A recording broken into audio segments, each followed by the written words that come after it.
जय श्री श्याम एवरीवन। तो आज की वीडियो में बात करने वाले हैं न्यू स्कीम यानी कि मई 2024 के सीए फाउंडेशन के अकाउंट्स के इंपॉर्टेंट टॉपिक्स विद आसान टॉपिक कौन कौन से हैं कि अकाउंट्स के अंदर मई 2024 के अंदर जो न्यू स्कीम आने वाली है वहां पर easy topic with important topics कौन कौन से हैं, मतलब कि वो टॉपिक आसान भी है और इंपॉर्टेंट भी है। आज की वीडियो में इस पे बात करेंगे। तो चलिए वीडियो को शुरू करते हैं without any wasting time.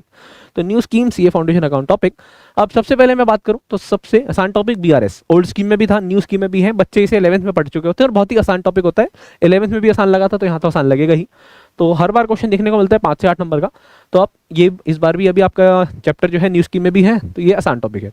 Bill of exchange ये भी बच्चे पढ़ के आ चुके हैं 11th 12th के अंदर। यहाँ पर एकोमोडेशन वाला थोड़ा सा पॉइंट बच्चों को थोड़ा सा दिक्कत देता था, बट बाकी चैप्टर बहुत आसान है और एकोमोडेशन एक बार समझ आने के बाद वो भी आसान हो जाता है।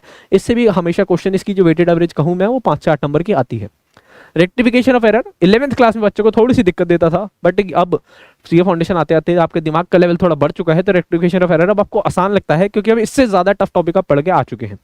तो रेक्टिफिकेशन ऑफ एरर भी एक आसान टॉपिक है, इंपॉर्टेंट टॉपिक है। इसके अलावा अब ये जो इस बार नई स्कीम में ऐड हुए हैं ये वो तीनों chapter redemption of debenture, redemption of preference shares. पहले ये टॉपिक इंटर में हुआ करते थे, हाँ जी पहले ये टॉपिक इंटर में हुआ करते थे, अब मई 2024 में फाउंडेशन में आएंगे। सर अभी आप कह रहे थे कि हमें आप इजी टॉपिक बताओगे वो जो इंपॉर्टेंट भी है, अब आप कह रहे हो कि इंटर में हुआ करते थे फाउंडेशन में आ गए, फिर ये आसान कैसे होंगे? तो ये तो टफ हो गए बेटा। इंटर के अंदर भी आसान थे और फाउंडेशन के अंदर भी आसान ही है ये। अगर आपको थोड़े बहुत बेसिक्स आते हैं तो ये चैप्टर बहुत आसानी से समझ आ जाएंगे। वहाँ पर इंटर लेवल में रिडम्पशन ऑफ डिबेंचर में ओन डिबेंचर वाला कंसेप्ट भी था, जबकि यहाँ पर नहीं है। रिडम्पशन ऑफ प्रेफरेंस शेयर्स बहुत आसान है, कोई भी दिक्कत परेशानी नहीं है। बोनस एंड राइट इशू ये भी बहुत आसान है, ठीक है जी। कहीं ना कहीं इसका आपने कंपनी अकाउंट में जिक्र सुना हुआ है, बोनस इशू, राइट इशू के बारे में, जब आप 12th क्लास में कंपनी पढ़ते थे। बट आप देखेंगे कि अब उसकी अकाउंटिंग कैसे होती है। तो फ्री के नंबर है लगभग इन तीनों चैप्टर की बेटे 10 मार्क्स से 15 मार्क्स के बीच आप मान के चलिए, इतने मार्क्स के आने की उम्मीद है। उसके अलावा अगर हम बात करें final accounts NPO, final account बच्चे 11th क्लास में 12th क्लास में पढ़ के आते हैं, आसान है। थोड़ा सा यहाँ पर आपका जो चैप्टर होता है वो लेंदी होता है या क्वेश्चन लेंदी होता है, बाकी है बहुत आसान अगर आप एक स्ट्रेटजी वाइज उस क्वेश्चन को सॉल्व करते हैं तो फाइनल अकाउंट आसान है और इंपॉर्टेंट है क्योंकि 10 से 15 नंबर का क्वेश्चन हर बार देखने को मिलता है। एनपीओ अगर आपको फाइनल अकाउंट समझ आ गया है तो एनपीओ भी समझ आ जाएगा, सिर्फ एक सब्सक्रिप्शन की एडजस्टमेंट और कंज्यूमर की एडजस्टमेंट नहीं होती है, बाकी सब आसान है। तो 10 से 15 नंबर का टॉपिक, अब मेरे को इंपॉर्टेंट टॉपिक भी बताने हैं तो ये वाले टॉपिक आसान है अगर आपको थोड़ी बहुत अकाउंटिंग समझ आने लगी है तो।